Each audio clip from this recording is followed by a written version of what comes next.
প্রতিটি ডিমের সঠিক হিসাব রাখতে দেওয়া হচ্ছে ক্রমিক নম্বর। এরপর বিশেষ এক ধরনের ট্রেতে সাজিয়ে ডিমগুলো ঢুকিয়ে দেওয়া হচ্ছে ইনকিউবেটর মেশিনে। প্রতিটি ডিম যেন সমানভাবে তাপমাত্রা পায়, সেজন্য মেশিনটিতে স্বয়ংক্রিয়ভাবে ট্রেগুলোকে নির্দিষ্ট সময় পর ঘুরিয়ে দেওয়া হয়। এভাবে প্রায় 3 সপ্তাহে ডিম থেকে বের হয় এক একটি সুস্থ সবল বাচ্চা। আধুনিক প্রযুক্তির সঠিক ব্যবহার যে একটি জনপদের অর্থনৈতিক চিত্র বদলে দিতে পারে, তার এক উদাহরণ রাশেদুল ইসলাম রঞ্জু। ব্যক্তিগত মেধা ও শ্রমকে পুঁজি করে তিনি হয়ে উঠেছেন একজন সফল খামারি।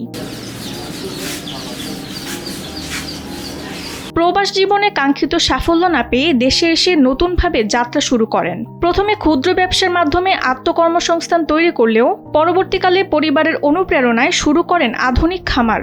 এই টার্কি মুরগির ডিম থেকে বাচ্চা ফোটানোর জন্য আমি বগুড়াতে দীর্ঘ সময় যাতায়াত করি। প্রত্যেক শুক্রবারে যেতাম। বগুড়ার যে ব্যবসায়ী মুভমেন্ট, সেটাকে চিন্তা করে আমাদের জামালপুরের যারা বেকার আছেন, বেকার যুব মহিলারা আছেন, তাদের জন্য আমি চিন্তা করে দেখলাম যে এখানে আমাদের জামালপুরে একটা হ্যাচারি করা দরকার।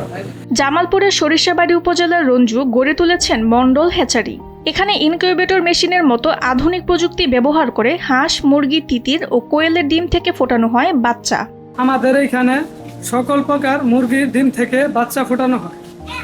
পাবলিক ডিম প্রতি সপ্তাহে দেওয়া যায়। মুরগির ডিম, হাঁসের ডিম, টার্কির ডিম, বিভিন্ন জাতের ডিম আমরা এখান থেকে বাচ্চা ফোটাই। আশেপাশের গ্রামের সাধারণ মানুষও এখন তাদের সংগ্রহ করা ডিম এই হ্যাচারিতে নিয়ে আসছেন। খুব অল্প খরচে এখান থেকে ডিম ফুটিয়ে বাচ্চাও নিয়ে যাচ্ছেন তারা। আমরা বাইরে থেকে এসে এখানে ডিম ফোটাতে পারছি মুরগির।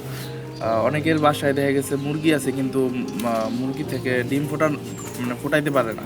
তো এইখানে একটা ভালো সুযোগ যে আমরা এখানে ডিম এনে এখানে দিলে আমরা মুরগির ডিম থেকে বাচ্চা ফোটাইতে পারতেছি। একদিকে যেমন ডিম নষ্ট হওয়ার ভয় থাকছে না, তেমনি বাচ্চা বড় করে বিক্রি করে আর্থিকভাবে লাভবান হতে পারছেন গ্রামবাসী।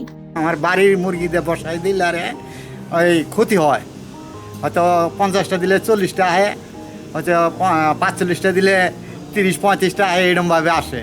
এই জন্য এখানে খুব ভালো ডিম ফোটানোর জন্য রঞ্জুর হ্যাচারিতে মেশিনে খুব ভালো। সরকারিভাবে এই খামারকে সব ধরনের কারিগরি সহযোগিতা দেওয়ার আশ্বাস দিয়েছে স্থানীয় প্রাণী সম্পদ বিভাগ। বাচ্চা ফোটা, বাচ্চা লালন পালন করা, মুরগি লালন পালন করার ক্ষেত্রে সরকারি যত প্রকারের সুযোগ সুবিধা প্রয়োজন, ভ্যাকসিন থেকে শুরু করে চিকিৎসা থেকে সবই উপজেলা প্রাণী সম্পদ দপ্তর থেকে প্রদান করা হবে। এই উদ্যোগ গ্রামের মানুষের আয়ের নতুন পথ খুলে দিয়েছে বলে মনে করছেন স্থানীয়রা।